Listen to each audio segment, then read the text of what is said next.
you get your boy Big Wall, and you already know the vibes. We are here to do what we do best, and that's address the culture. Now, I already know y'all see my man Pstock is not here today, but it's cool. We holding it down for him. He gonna be back next week. But we got another amazing show. As usual, you already know we like to take a deep dive into the martial arts world. You know what I'm saying? And we go there to a point where we like to dig into the legacy, the art, the foundation, the understanding of it. You know, so we didn't talk to some of the greats. You know what I mean? And now we're moving into the point where we're talking to people who doing movies and elevating the culture to another level. You know what I mean? And that's what we like to do on this show. Shouts out to everybody that's watching from China, Brazil, Italy, JESS TV, iHipHopTV. We are across the globe. Thank you. Like, comment, subscribe, join the culture game. So anytime we drop anything, you be the first one to get it. Now, today, we got an amazing guest. You know what I'm saying? And you know, we can't do what we do without our co-host. Y'all know T-Bone. We got T-Bone in the building. You know what I mean? He's here to help us address the culture. What's going on with you, T-Bone? How we doing, man? It's going really great, brother. Tone Big Wall Capone. We got a very unique individual guest on the show today with an extensive background in the martial arts, you know, the film industry. And I can't wait to hear his story, what inspired him to be him, William Christopher Ford. You know, actor, director, screenwriter. Yes. But he's done some really amazing work. And he was at a Hall of Fame a couple of years ago that he developed a film in honor of the real Miyagi, Fumiya Demura. And I had the opportunity to sit there and watch this show, and it was just amazing. It was really amazing. So, you know, you never know who you're going to meet at the Masters Hall of Fame, but there has not been one Hall of Fame I went to that I didn't meet really amazing people, you know, whether MMA fighters, actors, you name it, brother. And to have William on board today to talk about it, you know, I'm excited for this. And he's a great guy, great martial artist. He's done a lot, you know, for the industry, the movie industry. But to hear, you know, his story, I'm honored. I'm honored to have him on. So, T-Bone, why is it so important for you to continue to use your voice, your platform? Shouts out to the legacy. We're doing it again this year in Vegas. You know what I mean? September 3rd, brother. It's creeping up. It's creeping up. Creeping on the come up. You know what I'm saying? But I do what I do, brother. I do what I do because, you know, and what I do in life is very exciting to me. And one of the things that's even more exciting is the people I have the opportunity to meet, you know, at the Hall of Fames. So, you know, to have a platform like this, you know, that I can introduce guests, people that I've ran into in the past or worked with, you know, are hosted on my legacies. You know, it's just sharing the love, bro, to communicate about culture, their life, their history. And what better to hear it from the individual, you know? I found out one thing, you know, you can read books. Okay, that's good. Magazines, that's good. But to get live hosts where you can listen to them, they can talk and share. I don't think you get can a full understanding of what they've been through and their full experience. Yes. So this is my inspiration, you know, this platform and the people I've met throughout my life, throughout my martial arts, and having them come on this show. Hey, bro, I couldn't ask for more, right? As long as you and P.stock and IOD19 are having a blast, you know, watching this, hey, brother, thank you guys all, you know, for this opportunity. Thank you very much. No, the pleasure is all ours, man, because, you know, at the end of the day, we want to affect the culture in a positive way and bring different lights, different understandings, you know what I mean, and teach people about things that they might not know about. And that's what we've been doing. And the guest that we have today has been, you know, what they would say is the top of the field. You know what I mean? Yeah. When you talk about learning the craft and then taking it to the point where you bringing it to Hollywood, being creative, making it visual, that is the pinnacle of what we're trying to do in this culture, and it's amazing. So that's why having people like William Christopher Ford on the platform, giving his experiences to those who might be watching, trying to follow in his footsteps, is amazing. It's priceless. You know what I mean? I agree, brother. I agree. You know, so to have him on this show tonight, hey, brother, let's enjoy this. It's going to be an honor to have him on board. Okay, it's going to be an honor. Absolutely. So look, what we're going to do, we're going to take us a quick break, you know, pay some bills, and we're going to be back with the one and only William Christopher Ford right back after these commercial breaks on Address the Culture. Right on, brother. What's going on, y'all? It's your girl, Lady Luck, and I'm here with the homie Big Wall, and you are now tuned in to Address the Culture, where we're addressing everything in the culture. Keep it locked.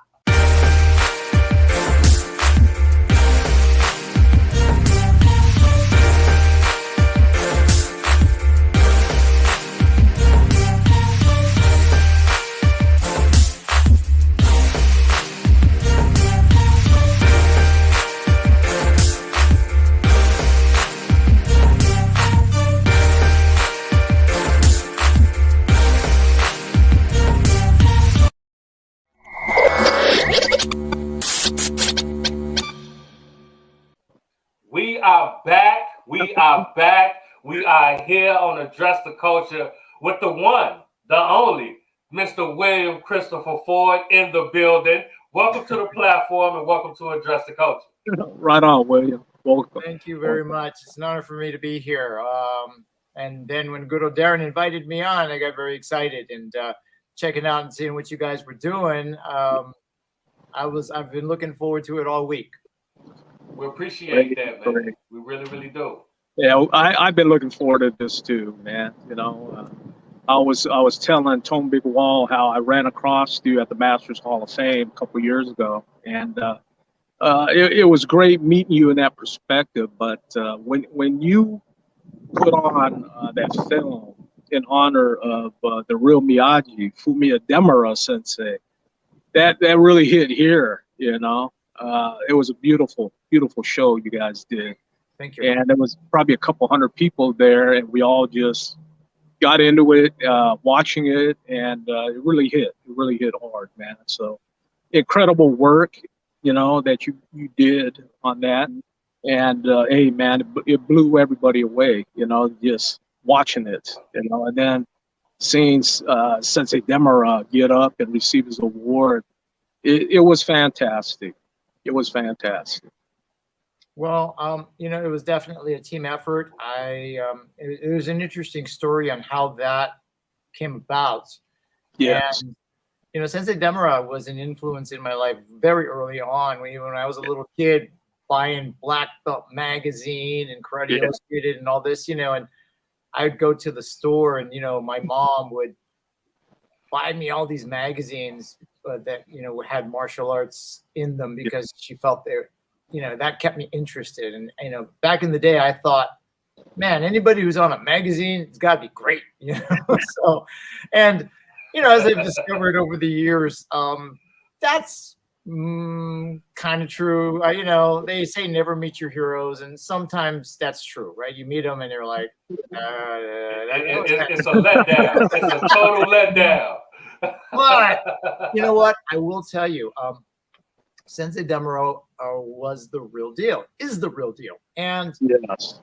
So he's been on so many of these magazines, and back in the day, he would have these tournaments. And, you know, I was a kid, maybe a green belt, and my mom would take me to the tournament. I competed, and I didn't place, you know, but I would, you know, the first time I remember going to his tournament, I competed, did my best, didn't place, but I brought these books that he had written, and I wanted him to sign it, but I was really shy about approaching him. And my mom is from Japan, and she's not shy. She's a very outspoken person, and she says, "Oh, come on, let's just, you know, go." And she starts talking to him in Japanese, and, you know, she's like, "Oh, could you please sign for my son?" And oh, sure, no problem. And so he's signing the books. And then, of course, my mom being my mom, has to be a mom.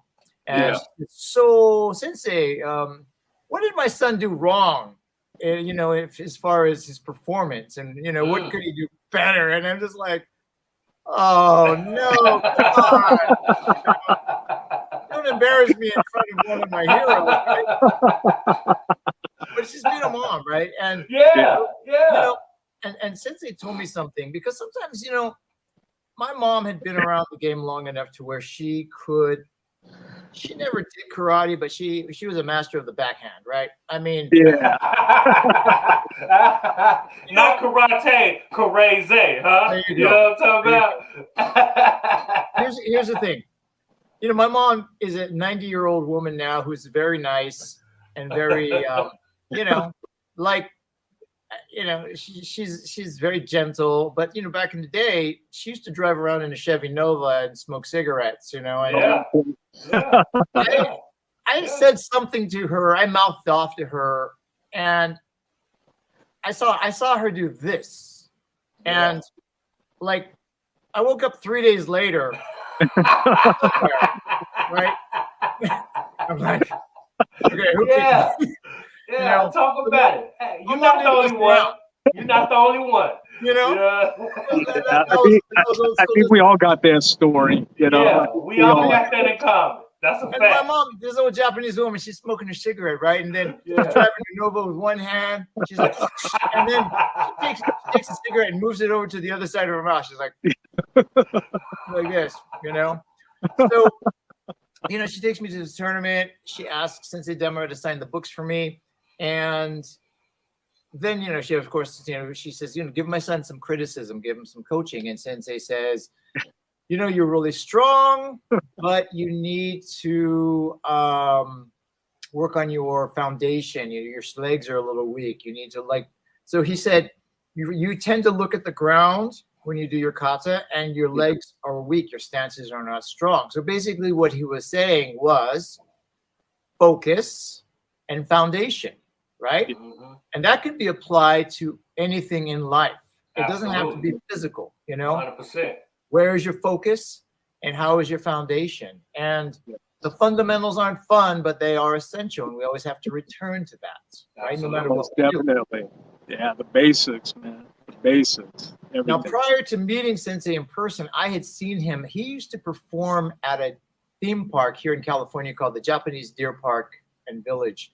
And it was a show that was sort of, you could go and sort of experience old school Japan. You know, they had, the decor was very Japanese, and they had Japanese food vendors, and they put on these, they had pearl divers and Japanese shows and Japanese dance.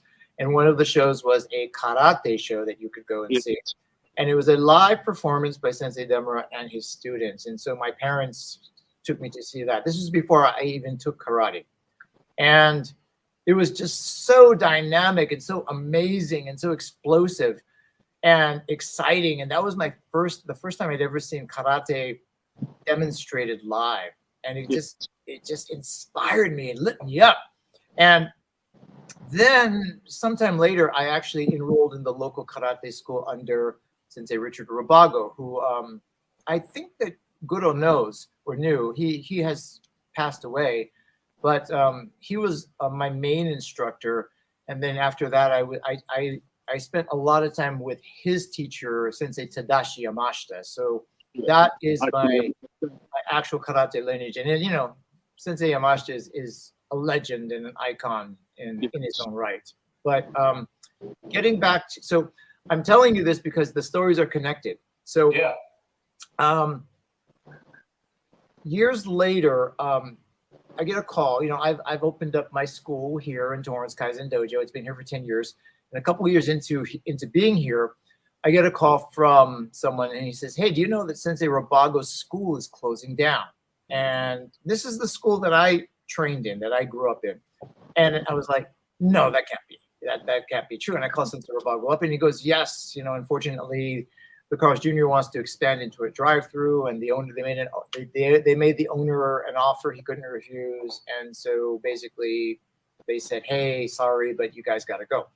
So I invited Sensei Rabago to come here to my dojo, and he could train his students. And I was, I didn't want anything to do with it in terms of like, I'm not going to interfere, just come here during the off times, and you could have these days and these hours, and you just teach your class, and that's what you do for your senseis, for the people that came before you. This is a way of paying back. He was here for about 6 weeks, and then he passed away because he had a bad heart. So, so that happened. So I was able to inherit this plank that from his original dojo. This was part of the dojo floor that we trained on. And, we're talking about 35, 36 years of blood, sweat, and tears, if I may use that cliche, as That's well as circle. Yes, sir. Yes, yes, sir. Absolutely.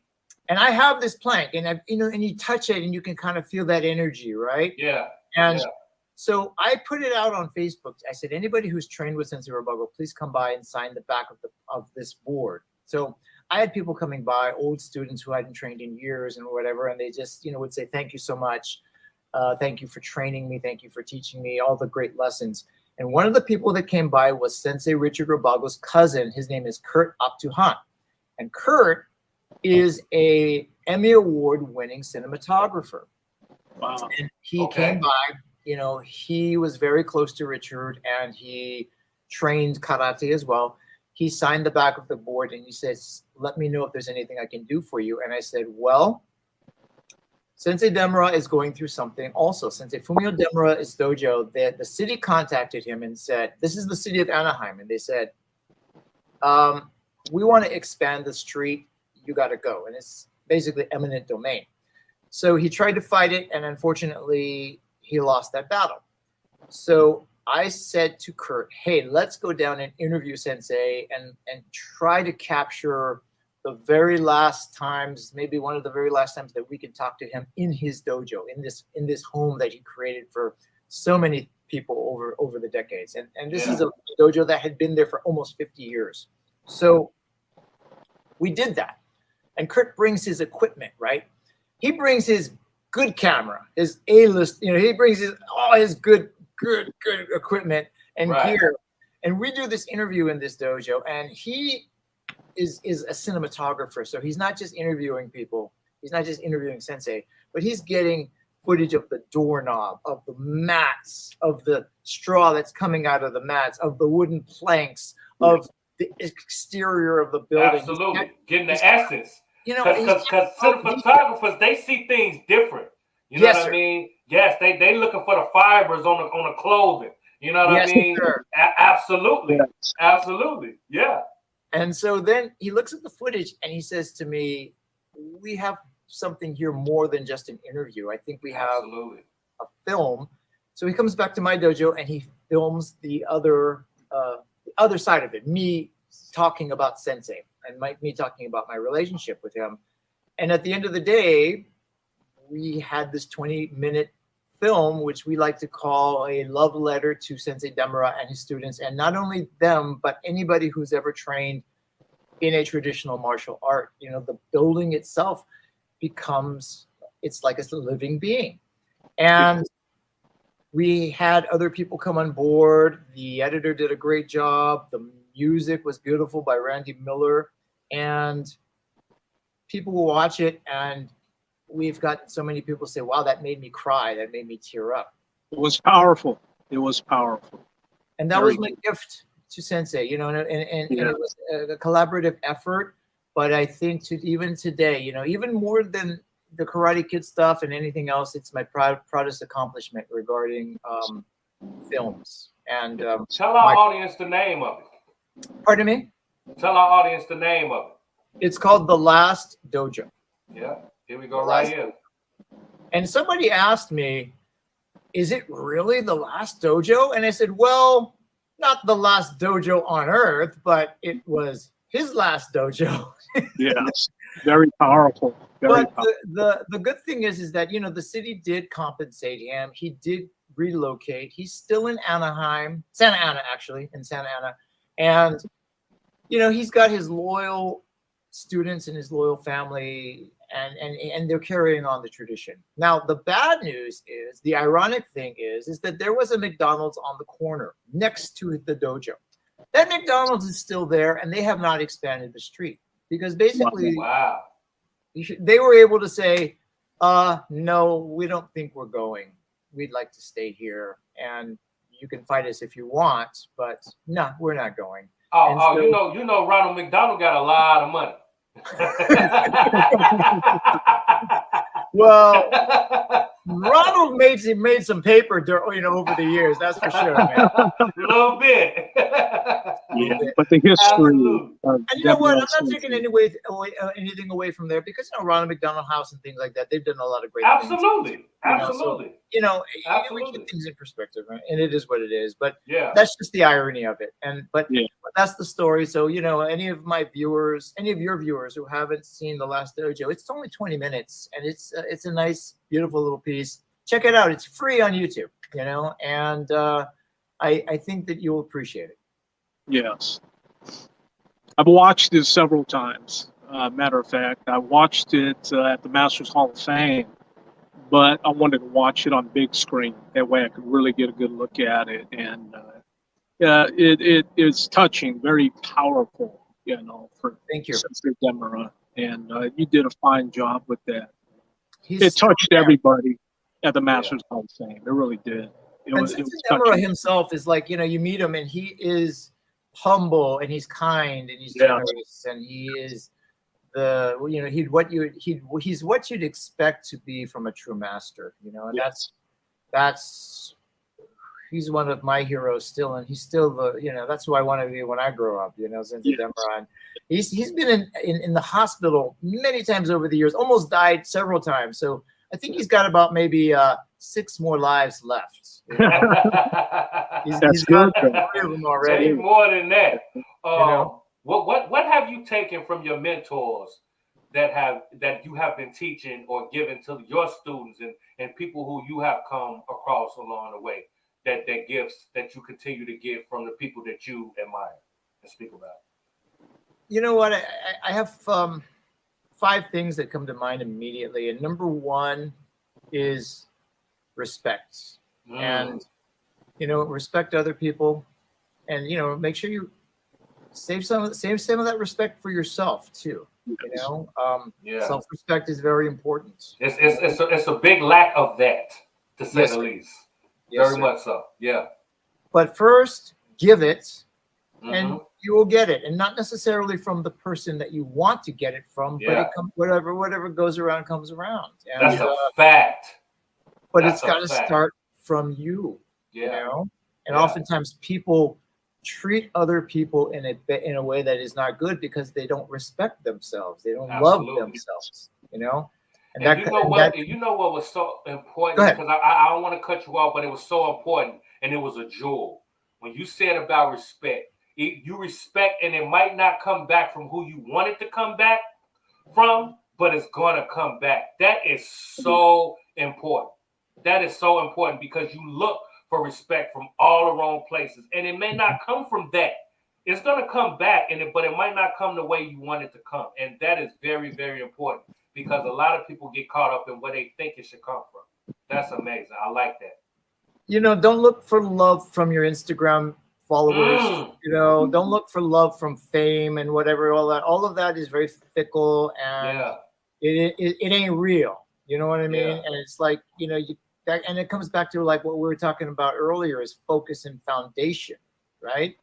Yes. You got to have strong foundation underneath yourself, and what are you focusing on? So those are that would be number 2, is like focus and foundation. That's what I learned from martial arts.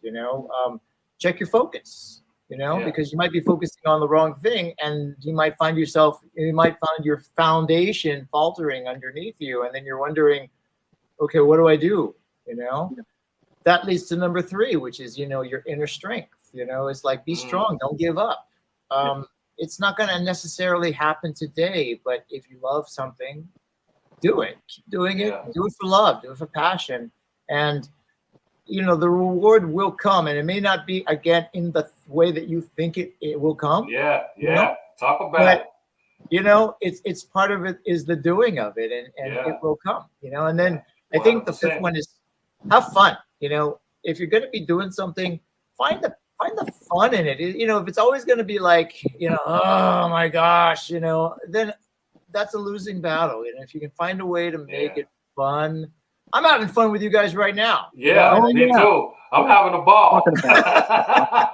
I've learned what you said, you know, consistency. If you truly love and care for something, you know, you just have to pour your heart into it and show consistency, you know, of what is meaningful to you, you know. And like you said, the respect might not come back the way you want it, but I believe the positive consistency, it draws something back to you in a positive way, or it makes you feel good at heart to be positive and to do good for people, you know. And I found by living that way, so much has came back to me in positive ways. So yes, I can relate, William, what you're talking about. You know? I got a question. How did you guys meet? Huh? How did you guys meet? How did we meet? How did you meet Bigg Wall Capone? We met, Al-Udin 19 offered this platform to promote Legacy 8. Okay. And that's how I met Tone Bigg Wall and Pstock. That's how we met. And he created this platform. That way we can talk to the headliners of Legacy 8. Okay. And that's where it all really began. Okay. But you got to understand, I had like 18 headliners for Legacy 8. Right. So what we did is we broke it into 3s and 4s on the show. That way everybody could meet and greet, first of all, of who is going to be on the Legacy 8, San Carlos. And in doing so, you know, it gave us a chance to introduce each other. And not only that, for these guys not only to get to know each other, but they created contacts and future contacts to maybe work with each other in the future. Got it. And that's basically how this all started off. Okay. Yeah. That's how this all started off. And it's been a great journey. I believe it's been a true blessing. Yeah. And I'll tell you what the true blessing was for me.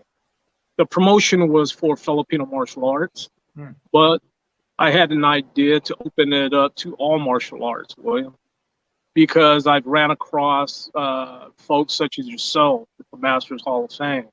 So in meeting so many people with Disney martial art festivals, I've ran that in Orlando, Florida. I've ran it in Anaheim. And then I did the Long Beach Internationals and the Stockton Legacy.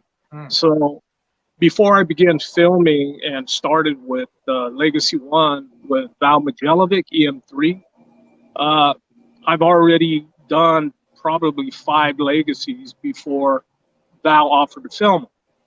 So at that time, I met so many different people from the first 4 or 5 legacies that I held at the Hilton in Stockton, and then with Kid Jason on the Queen Mary ship. We did a couple on the ship, okay, and it wasn't filmed, okay. So in meeting Kid Jason and doing qualifiers in Southern California, all the way to Banning, I had the opportunity to meet a lot of guys from the old BKF, you know, a lot of guys in that arena of martial arts. And plus I have met people from the past through the late Grandmaster Angel Cabales. And that's why when you see Queen Mary 2, I have the late Grandmaster Leo Fong there.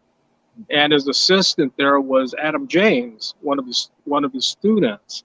And it brought us back together, okay.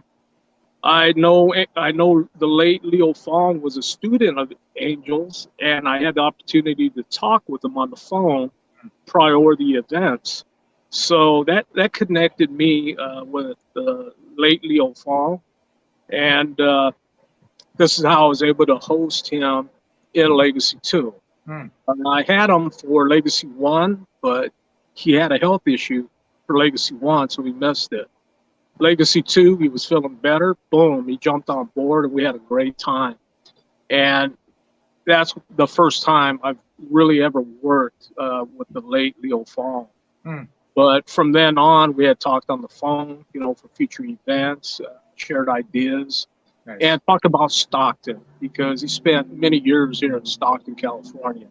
So, you know, and talking about Angel back in the old days, bringing up training with Angel and everything else. But what the late Grandmaster Leo Fong shared with us with his Wei Kun Do was what he had gotten from the late Grandmaster Angel Caballas, utilized the footwork of his Wei Kun Do and demonstrated it on the ship in Legacy 2.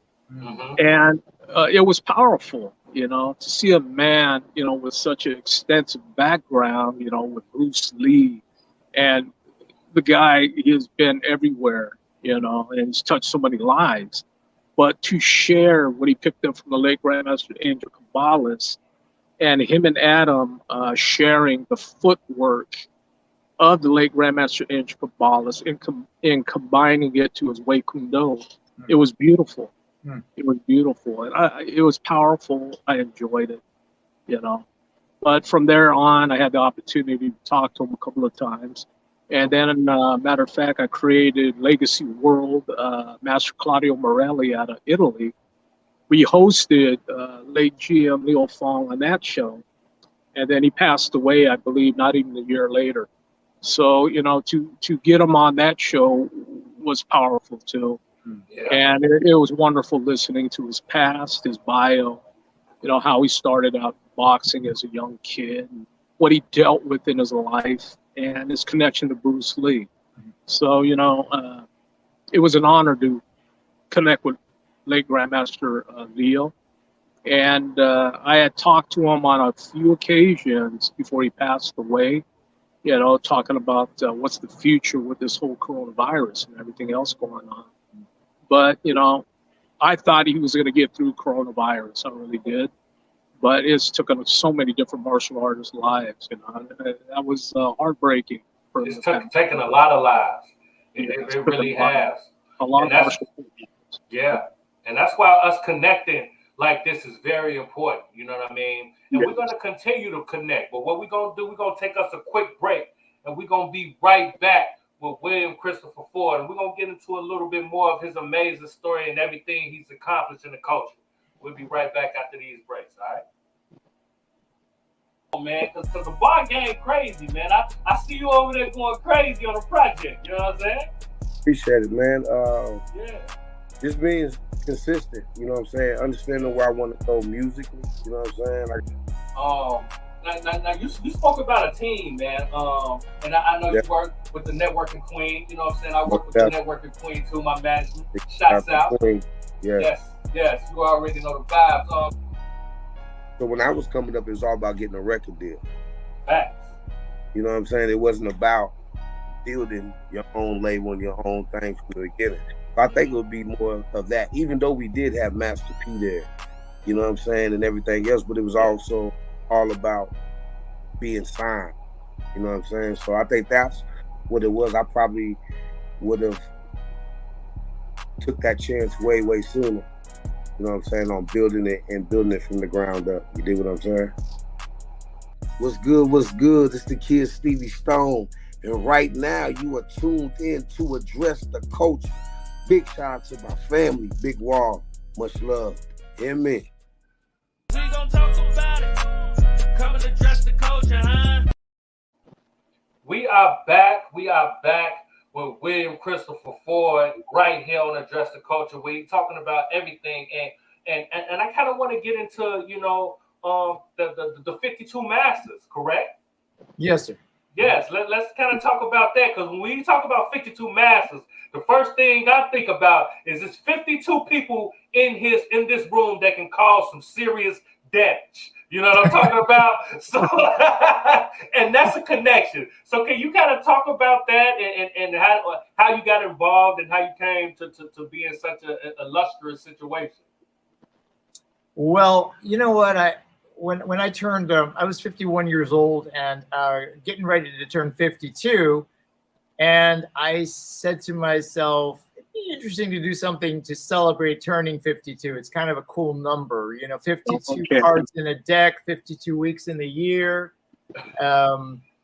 So I'm thinking, what can I do? And I thought, hey, you know what? Let's train with 52 different badasses and let me get beat up 52 times. And coming up with this, the title was like, okay, 52 experts. Nah, 52 really great people. Nah. And then it was like, oh, 52 masters. And I thought it was really catchy. And the people that I approached, some of them are just people that I know that maybe they aren't famous, but they have worked really hard. They're teaching, they're giving back to the community. They're really great at what they do. And I would approach them, and some of them would say, well, you know, I'm no master. And I'd have to say, you know, you're great. And yeah, I want you because you don't think you're a master. You know, they're not, yeah. You know, we've dealt with the people, Goodo, you The know, egos. who are like, yeah. You know, I've dealt with this people, you know, where I've approached people, you know, just, and it's like, oh, you know, how do I address you? Is it sensei? And they're like, I'm a grandmaster, son. And it's like, oh, no, thank you. No. You know, it's like, no, thank you. He's like, hi, very nice to meet me, isn't it? And it's like, don't you know who I am? I'm like, no. You know? So, you know, being the executive producer of this, it was like, yeah, you know, I could ask whoever I want to be on it. So I started, my first episode was with Amin Santo, who is the capoeira master, who you may have seen in the movie Only the Strong with Mark Dacascos, who is his student. And my friend, Alvin Katakutan, had a connection with him. So he said, I've talked to my maestro Amin Santo, and he would love to be on the show. So he was episode 1. And banana way. Yep. Banana way, banana. You know what I'm talking about? If you know, well, you know. And I just jumped in the class and did the workout. You know, so the format is I train. It may be in the group. It may be one-on-one. It may be a little physical. It may be more like philosophical, but train with the master and then have an interview afterwards. Yeah, that's and dope. The capoeira workout was no joke. You know? I mean, look, they flipping on their heads, on their arm, like that. That's a beast. So are you good at that as well? Yeah. Well, I'm lucky I was doing push-ups that week because I was feeling a little strong, you know. But after the first episode, I'm like, man, I don't know if I'm gonna make it to 52. You know, it might just be one master. Yeah. But grand opening, grand closing. Well, it went well, you know, and the next episode was with Alvin himself, and you know, he is a guy that I've known for a long time, a good guy. He's trained with, you know, Guru Dan Santo, with Apollo Ladra, and you know, he's kind of exposed me to Pakiti Tersha and you know, some of the other systems, cool stuff. And then, you know, from there on, we got to do Chinzo Machida, and then, you know, Michelle Manu, and then Gerald Nakamura, then Tak Kubota, and some of the masters are known, well-renowned, world-renowned masters, and some of the people are just people who are people I like and who I wanted to be on the show that I wanted to learn from. And so we got to a certain point, and then, you know, the last few years, the world got sidelined a little bit, and the guys that do my camera work, they got busy with other projects as well. And, you know, it's like, you got to take the work where you can take it. And, you know, these guys were friends and family, so they were giving me a friend and family rate, which was cool. And so now I've gotten to maybe 35-ish episodes, and I've got about 15, 16, 17 more to go. And I'm coming up on 56 now. So I'm, people have said, well, do you want to change the title to 56 Masters? I'm like, no. And I will finish, I promise. I just hope it doesn't take another 52 years to do it. But I got to get this thing done because it's part of the legacy, and people want to see it. And then I may go on to do something else, you know, maybe do a podcast show like yours. But we're going to finish it. It's, you know, it's my passion. I've loved learning from, you know, every one of the individuals. I've learned something new and unique. And then there's a lot of commonalities amongst, you know, everybody that I've taught also, because everybody that I've been taught by on this show were cool people, and they were just really nice, and they're really happy to be able to share their art and share even more so about themselves, because the training is great, but the really fun part is where you get to sit down and they get to share a little bit about them, about how they got started, maybe about their family, maybe about something they love. The surprising thing is when you see somebody who you think is going to be super serious and they turn out to be a comedian, where, you know, you're making the master laugh, and the master's actually like, you know, making you laugh as well. And it's kind of like, this is pretty fun, you know? Yeah. So it's almost there, and I've got a few in the can, but I definitely got some people on the list that, you know, that I want to interview. And you know what, we may go to 20 or something. Nobody's really counting, you know. So it's like, you know, if it ends up being like 60 masters or whatever, I don't think anybody's going to be like, hey, wait a second, you said 52 and then you did 60, you know. It just, I was having. William, with your unique life training the martial arts, what inspired you, or what brought it about for you to get into the film, movies, characters? What drove you to that? Or was it somebody that was in film that you were training with that created that opportunity when you were a young man? I know you played in several parts, you know, and you continue to do what you do in the film industry. Can you share with us what inspired you and what first films that you started off with at a young age? The first influence I had in film and martial arts was David Carradine in the original Kung Fu show. I was a little kid. That was my show. I had to watch it every week because I wanted to see this dude beat up the bad guys. Because that to me was very like superhero-ish. It was like, oh, dude, man, this is great.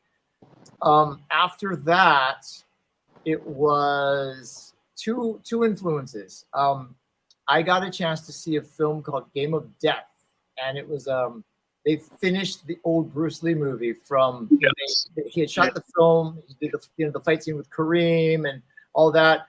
5 years later or something, I think it was 1978 or 79, they had put this film, and it was not a good film, but no, you know, people were dying to see the footage, so they did this big grand opening down in Hollywood, and they invited a bunch of schools to go down there, and you can get in free as long as you wear your uniform. So our school got invited, and even my mom got a karate gi. She's like, "Oh, got a karate gi. I'm getting that free too."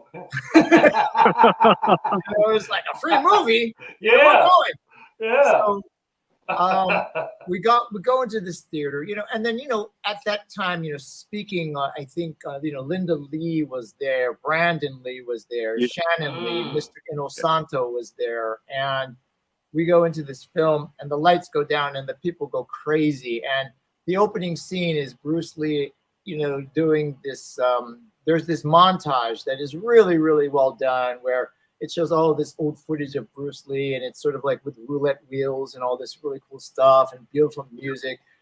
And then they open up, they took the scene between him and Chuck Norris from Way of the Dragon, and they, you know, they actually put it in the film.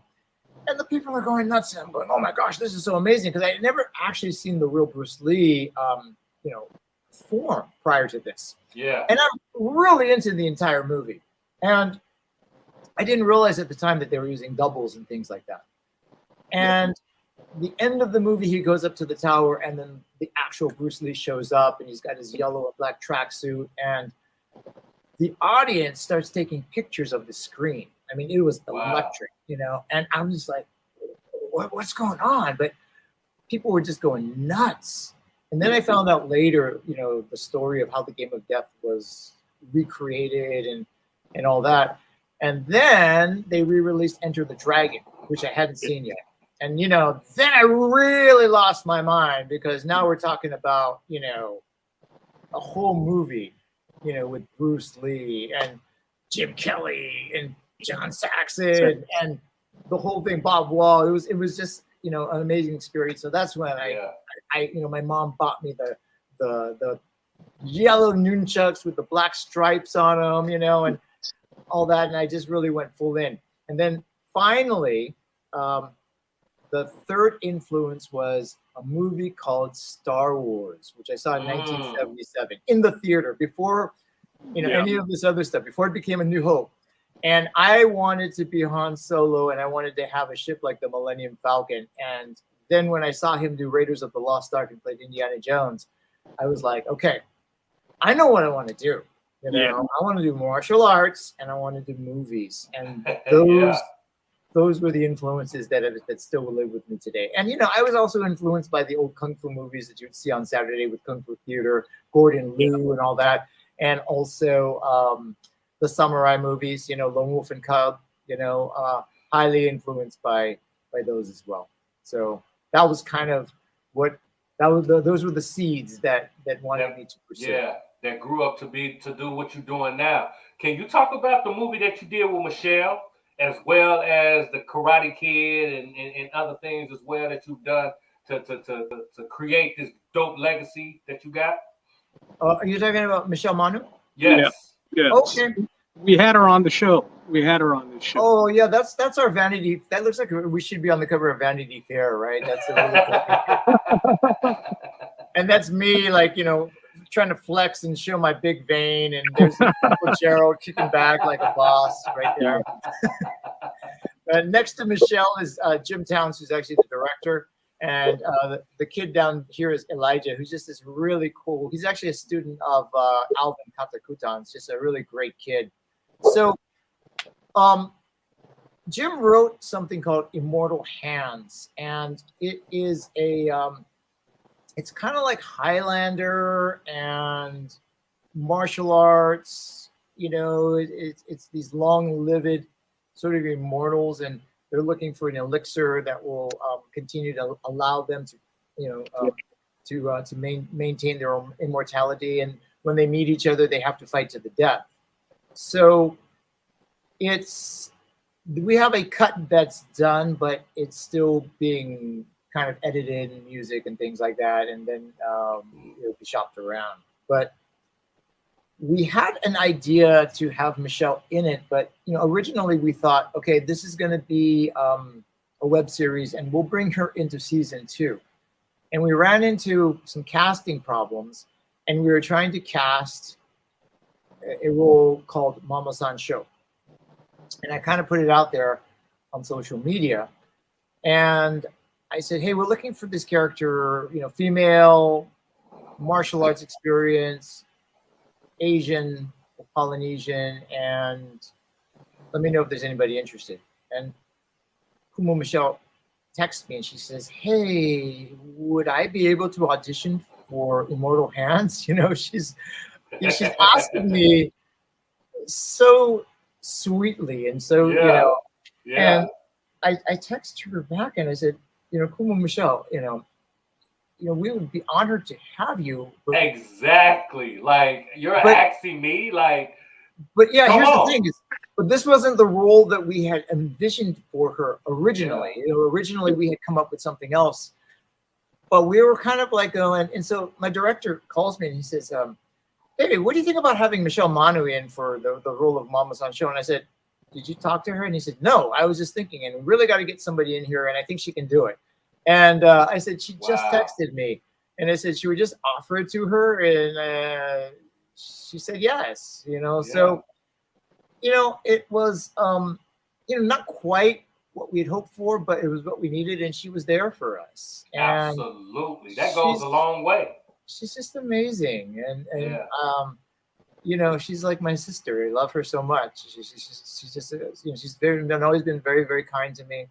And so she stepped in and did a great job. And it's funny because, we say, thank you so much. And she goes, are you kidding? Thank you. Thank you for letting me, be part of this. So that's how we worked with her. But I'm hoping that there's some other projects down the line that really gets to showcase her strengths, and she's such a strong person. And she's got a lot of charm too, And she need a show created around her, but she's the main focus. You know what I mean? And create the storyline around her. That would be amazing. She was and she was in an episode of 52 Masters, and it was great because I get a chance to feel her power, and it's legit, and it's like,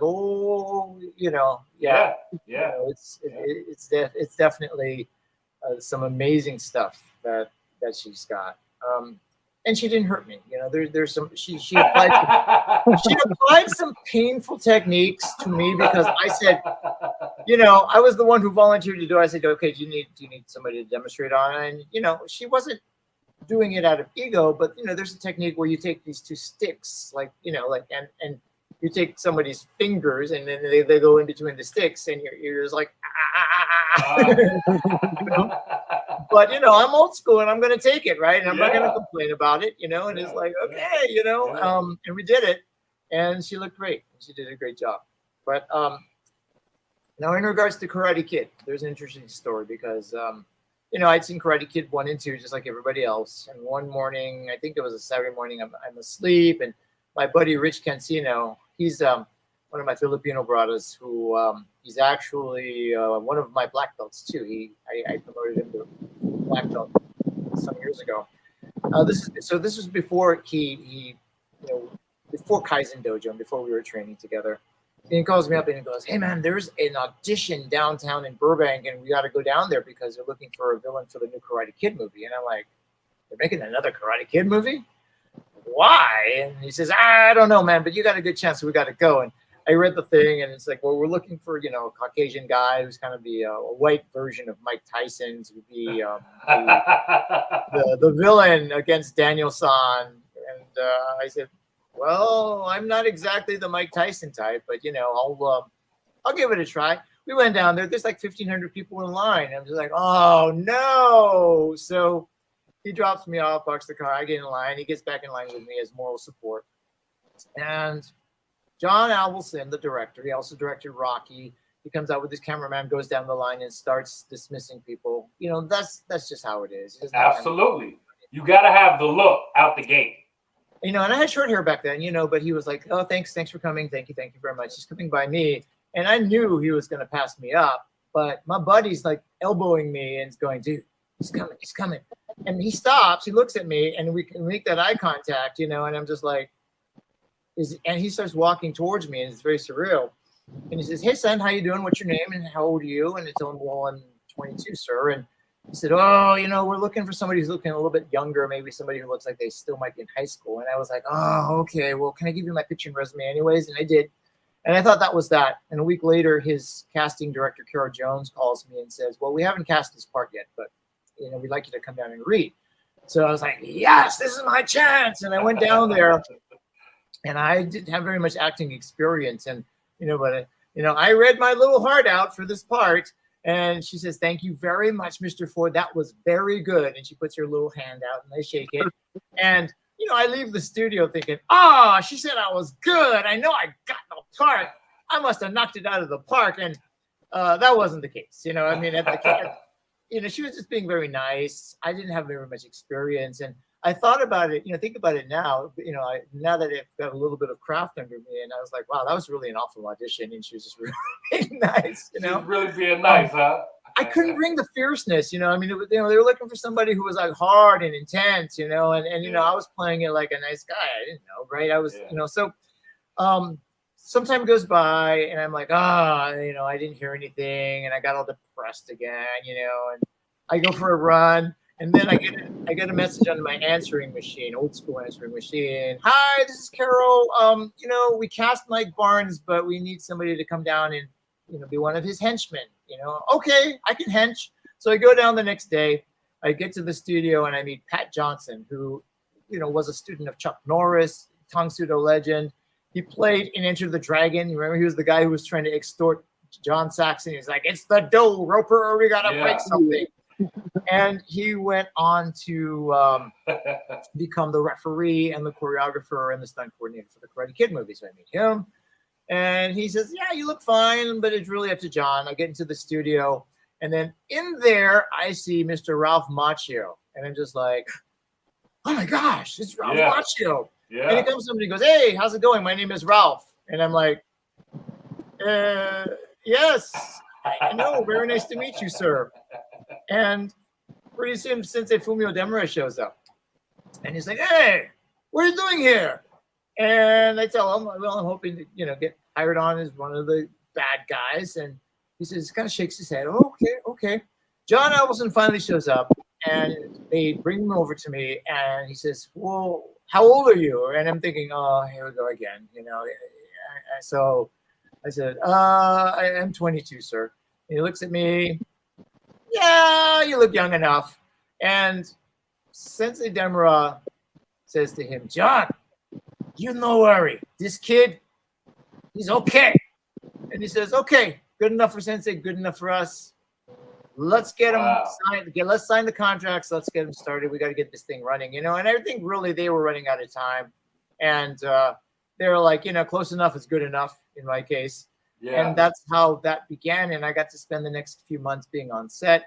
The funnest thing that I got to do was I got a chance to take part in the choreography of the final fight between Daniel LaRusso and Mike Barnes. And basically what they had me doing was it was Pat Johnson and then Robert Mark Kamen, who was the writer. And he was also a black belt in Ojuru Karate. They were choreographing this fight between Daniel and Mike, Sean Kanan and Ralph Macchio. And I would basically be one of the guys. They say, okay, you play Daniel, and Robert, you're going to play Mike. And they did some moves. Okay, great. Let's switch it around. So I would learn the moves on one side and I would learn the moves on the other side, and they would kind of switch out. And it was like, I wasn't contributing anything. I was keeping my mouth shut. I'm the new guy. I'm not going to go in trying to tell these guys what to do. I'm just like going, yes, sir, whatever you want. You're soaking up the experience. Yes, sir. I'm not going to be the guy that gets fired because I don't know how to keep my mouth shut, right? Absolutely. Know your place, right? Absolutely. So absolutely. Eventually, this fight is choreographed, and a lot of it stayed in the end film, and I got a chance to kind of be a part of that. And it was just an experience that, it changed my life, and I will never forget it. And it was, one of the greatest experiences of my life. And, and I want to just share one thing. I did have this great on-set experience. Now, I didn't get to know a lot of the people. It was very professional, but nobody mistreated me on set. Everybody was cool. But, people have asked me, well, what is Ralph Macchio like? And we're doing this scene where me and the other two guys, we bust into this bonsai shop and we're creating a ruckus. And then Mike Barnes looks at me and goes, hey, Dennis, you didn't sign it yet. And so I bust up the shoji screens and I go up and I get in Ralph's face and he says, guys, why don't you just take off? And I push him and I say, you take off. And then I throw a punch at him and he blocks it and he throws me into the screens, right? And he makes short work of me. And we're rehearsing that scene, and Ralph says to the director, John, can you give Dennis a line? Because I need something to play off of. Originally, the way that we had rehearsed the scene, I wasn't going to say anything. I just came in and I just pushed him. So he says, okay, you say you take off, and you push him. And that's what I did. And it was because of Mr. Ralph Macchio and his generosity that I got a chance to do a little bit more. I actually got a line. It was more than just being I was featured as a prominent character. I was doing my own fight stunts and whatnot. But he did that for me. And I thanked him. Yeah. And then decades later, during the pandemic, I was invited to be on a Zoom show, and it was called Reunited Apart. And it was put together as a fundraiser, and it basically brought back virtually all the cast from Karate Kid 1, 2, and 3, and including Ralph Macchio, Billy Zabka, and everything like this. And this is in the height of Cobra Kai mania, right, which is still going on. Yeah. And they, each of us got a little bit of chance to talk. And the host, Josh, he says, William, is there something that you would like to say? And I said, I told the story about what Ralph did for me, and I said, I want to take this opportunity to publicly thank Mr. Ralph Macchio for doing that for me, because I never got a chance to do it the right way, the way that I wanted to do it, and I was just so glad that I was able to do it even some 30 years later. Absolutely. And I looked at Ralph's face, they cut to his face, and he was just like, ugh, and I think he appreciated the fact that I remembered and that I I have so much appreciation and gratitude to him to this day. Because he didn't have to do that. He didn't have to do that. You know? Not I was at a all. kid, you know? Yeah, absolutely. But you know what? I still get, because of that movie, I still get contacted, you know, from people in Brazil and from England and all over the world. And they was like, hey, you know, we loved you in Karate Kid 3, you know, and people have asked me for autograph pictures, which I'm happy to send, you know. And so you know, I'm still very, very grateful to this day. You know, it's important that you remember where you come from and remember the people that helped you, you know, and because those are the, you know, and then help those who are underneath you. You know, I've seen a lot of people when they go up the ladder and then, you know, they don't want to talk to you anymore. You know, I don't like that. What they say, the same people you step on the way up gonna be the same people you have to pass going back down. Yes, sir.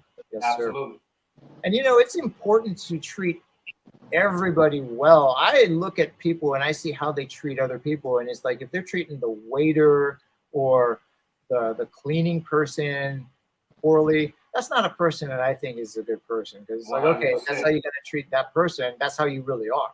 You know? Absolutely. Like, don't act a certain way with me, but then turn around and treat, you know, this person who's working very hard and is a good person, right? Working maybe 2 jobs, trying to support their family or whatever. Absolutely. And you go around and you treat them like that. Then it's like, I don't want to work with this person, man, because this person is fake, you know? Yeah. I think we all deal with that in life, you know, coming up, you know, and meeting people. And then you see them get to a certain stage and all of a sudden, maybe they're too good to communicate with you. Yeah. You know, me, I never let that bother me. I just continue, you know.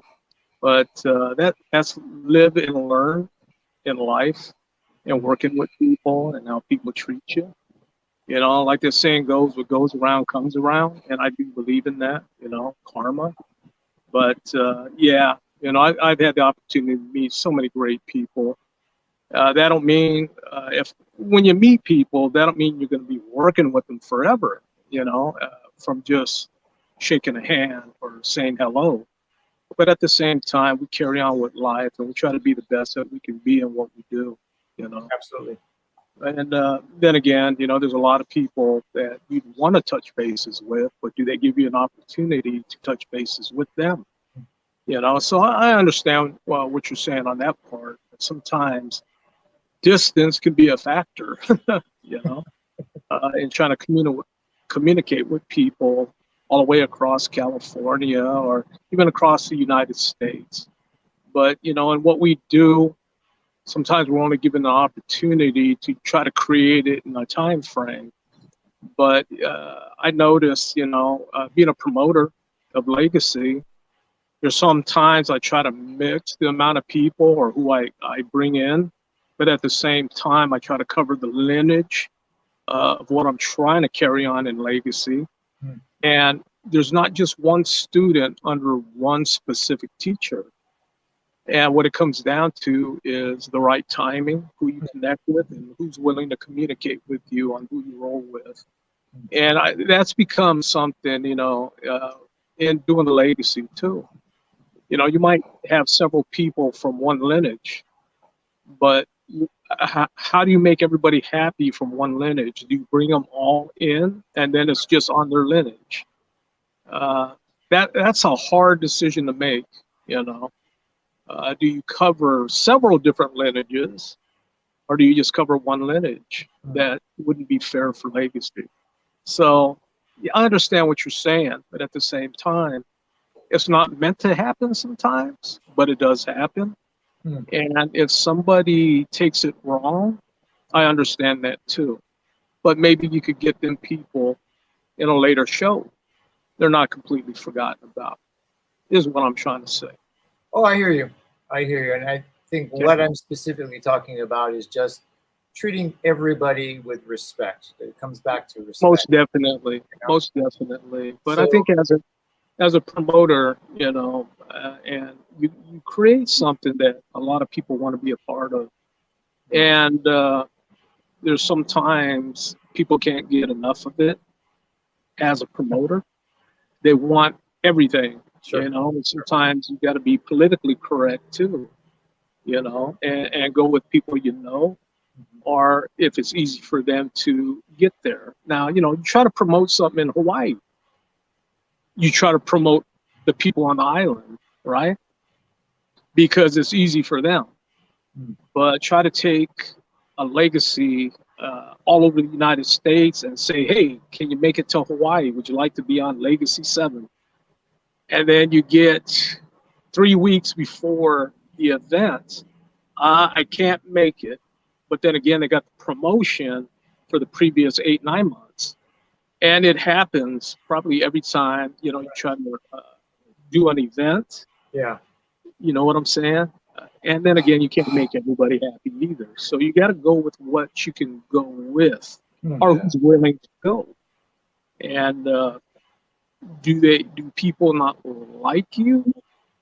Okay, if you don't choose certain people, I believe that happens too. Absolutely, absolutely. But that's a part of being somebody that's trying to create something versus make everybody happy. Now, are you the bad guy for not making this guy happy or that guy happy? You got to go with it, man. Just like you trying for a part for a Karate Kid, right? You are very lucky and fortunate to get that spot, and it changed your lives, right? We all feel like that about anything, you know. Somebody's always going to think you're the villain, you know. I mean, in somebody's story, you're always the villain, and in somebody's story, you're always the hero, right? So, exactly. And why? Because they didn't get what they wanted. They didn't get what they wanted from and that's something that I've had to learn. Is that what life's about? It's okay. It's okay to be the villain in somebody else's story. You know what I mean? It's okay because you can't always make everybody happy, no matter how much you try. You know what I mean? And that's why what you said, William, is very important. Exactly. You just got to treat people with respect. You know what I mean? And at the end of the day, sometimes people get hurt indirectly. You know what I mean? It just happened. It wasn't my intent to come off a certain way or whatever. But you know the difference from intent and somebody indirectly trying to hurt you. You know what I mean? And I think that's what you were speaking about, William, the intent. Just because somebody is a garbage man, you don't treat him like garbage. You know what I mean? Right. Just because, you know, certain different things react and create different ways to treat them. You know what I'm saying? And I think that's what you were speaking about. You know, well, it's treating people well versus treating people poorly. You know, there's a big difference in that. Yeah. You know, you can treat everybody with respect, but when the time comes to do a show, you're going with who's communicating with you. If somebody communicates with you and you don't hear from them no more, you reach out and they don't get back to you, what do? You go to that's the respect. See, that's respect.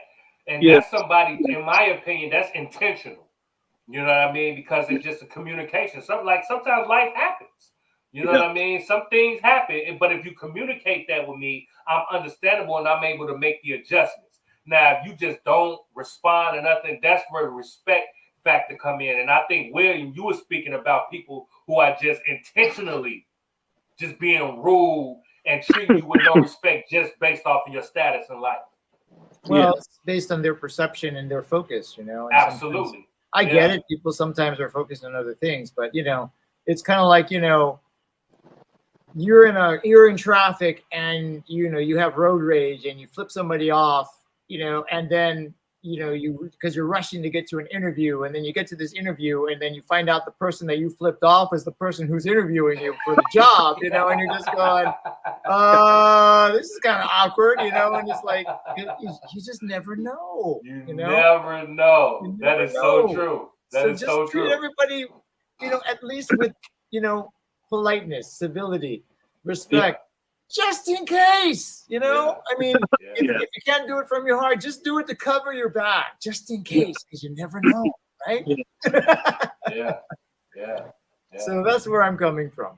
Oh, you know, something I like to share with you. One of the last conversations after last year, I believe it was probably a couple of weeks after Jim Leo did the interview with Claudio Morelli on Legacy World.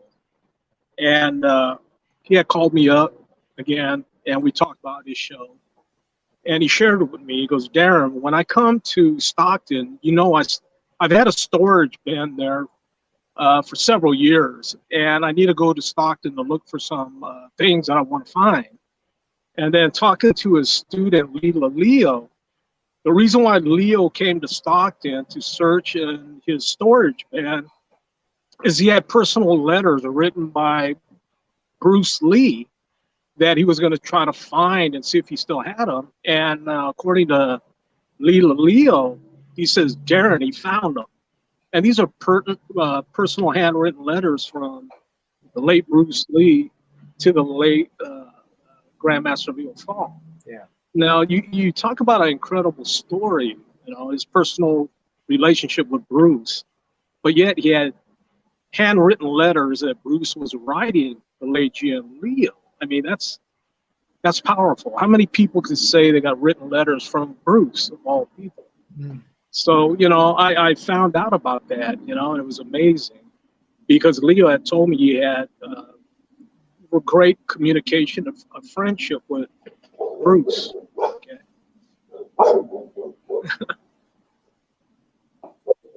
We addressing the culture across the globe, you know what I'm saying? And that's what it's about, you know what I mean? But, you know, what gets me is you got to understand the late Leo Fong, Ron Marchini, they used to throw the Marchini Fong tournaments here in Stockton, California. It was called the Captain Weber tournament. And I grew up as a young kid going to that tournament, you know, and checking it out. I fought on a few occasions, but I also met a lot of great people that a lot of them are still alive today, you know. And you meet so many people in the martial arts scene, but growing up in Stockton, California, seeing Leo running the tournaments with Ron Marchini, that was a huge part of a lot of martial artists at that time here in Stockton, California.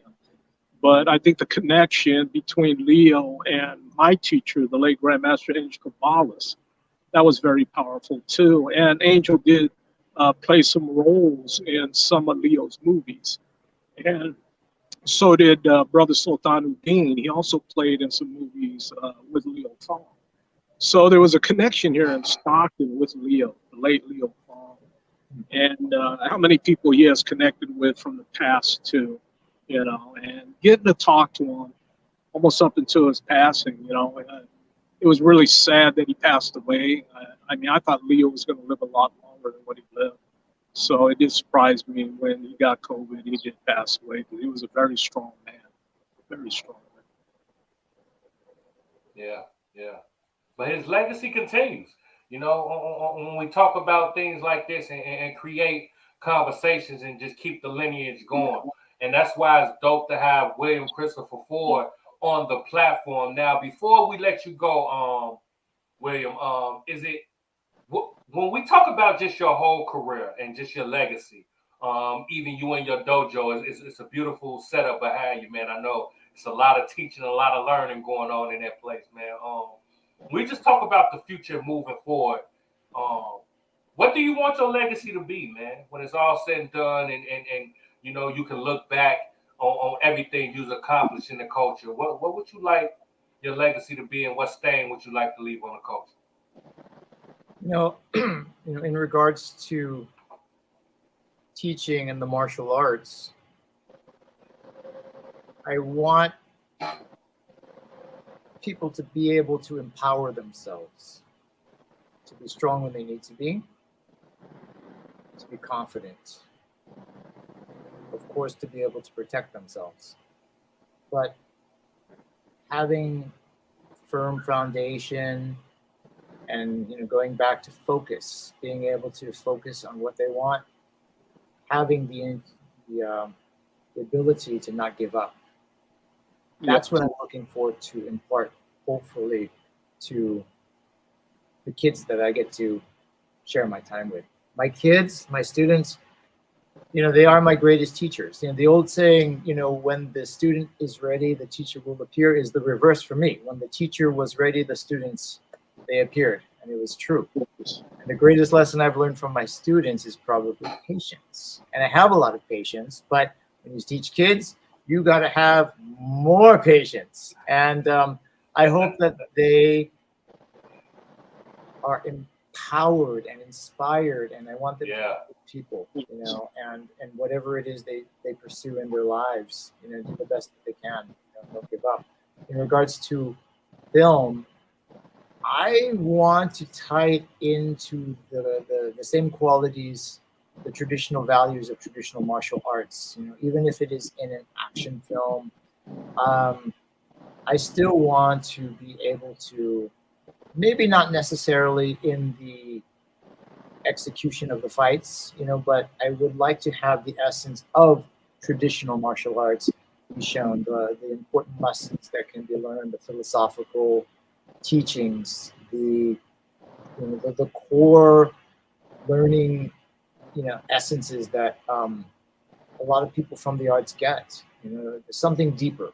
You know, I enjoy a good action film just like the next person, but it's always nice when there's just that little extra something. You know, like when you watch The Karate Kid, you know, it's the heart.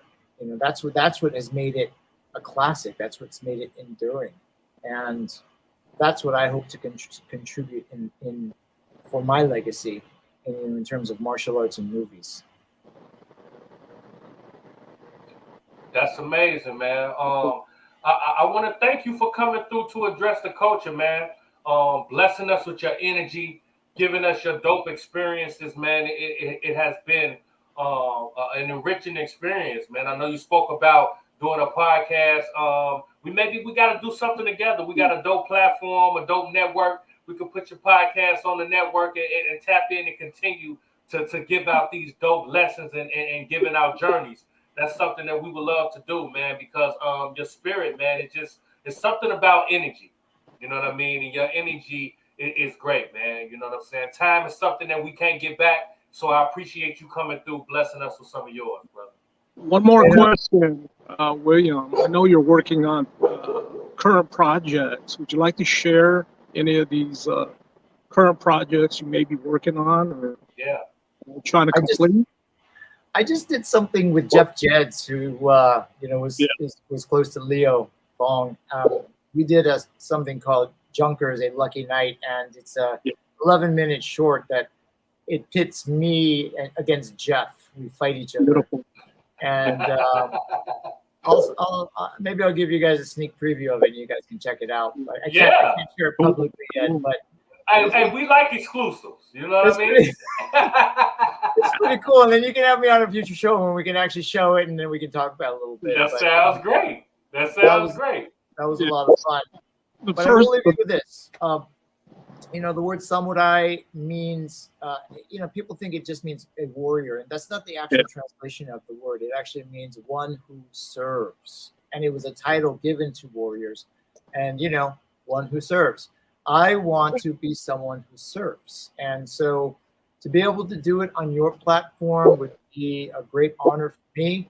I want to be able to serve the community and serve you guys as well. So let's definitely talk, because that sounds like something that might be a good fit.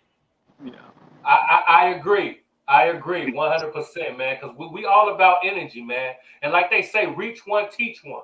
You know what I mean? And that's what T-Bone has been doing with his legacies, and that's what we have infused into this platform. We just talk to everybody in the culture that adds to it instead of taking it away. We don't like to get a culture black eyes. We like to enlighten and enrich it. And that's what your whole career has been about, man. And we are so blessed to have you come through. Now, T-Bone, you want to ask him something else? Yeah. What I like to say is if you're still working on the show with Jeff, please tell Jeff hello.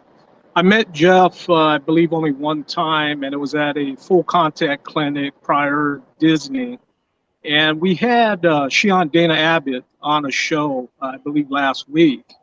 But that's the first time I met Jeff. He came to a full contact clinic, and he was one of the participants that was trying out full contact that day. And that's actually the first time I met Jeff, other than talking to him on Facebook. But give Jeff a shout out. Tell him I said hello.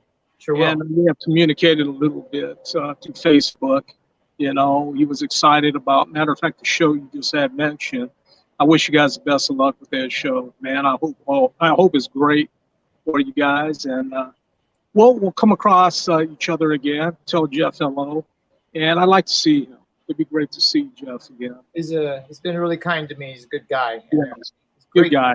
Great guy, great martial artist. I certainly will, and maybe we can connect you guys.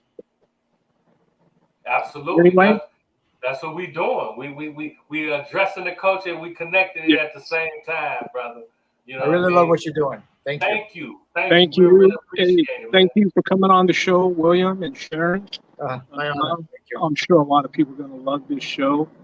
It's an honor to have you. Thank you very much. Let's do it again. Man, hey, look, we definitely gonna spin a block. You family now. You know what I'm talking about? Yeah. So what we're gonna do, we're gonna take us a quick break and we're gonna be back. We're gonna close out the show right here on Address the Culture. We'll be right back. December of 2016, that's the last time we saw. We did an intervention tape. And the intervention would show more detail about what was going on, how Jocelyn looked. She didn't look like herself. She looked like she had lost around she weighed about 90 pounds. And Jocelyn was roughly average about 120, somewhere like that. Wow. She looked totally different. And it really tore my heart up to see my daughter look that way. You think you've heard the truth. You think you know it all. But you haven't heard anything until you hear Tim Savage's side of the story. On the next Let's Talk with Bigg and Lizette, we sit down with Timothy Savage, Jocelyn's father, to get his side of the story. Be sure to tune in. Is there anything you want to say to your daughter? Yeah. One thing I want to say to my daughter.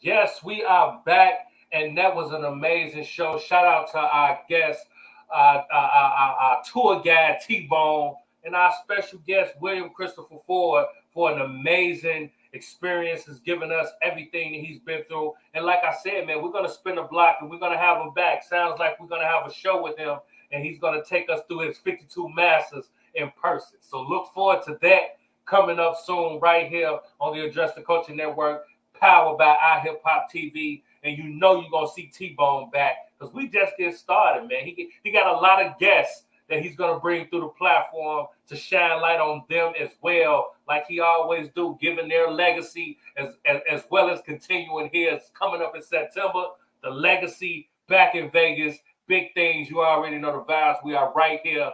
Shouts out to everybody that's been watching, man, in China, Japan, Europe, Brazil, Canada. We're across the globe, man. We appreciate everybody tapping in. Like, share, comment, join the culture gang. Hit that little bell right there. So anytime we drop any kind of content, you'll be the first one to get it.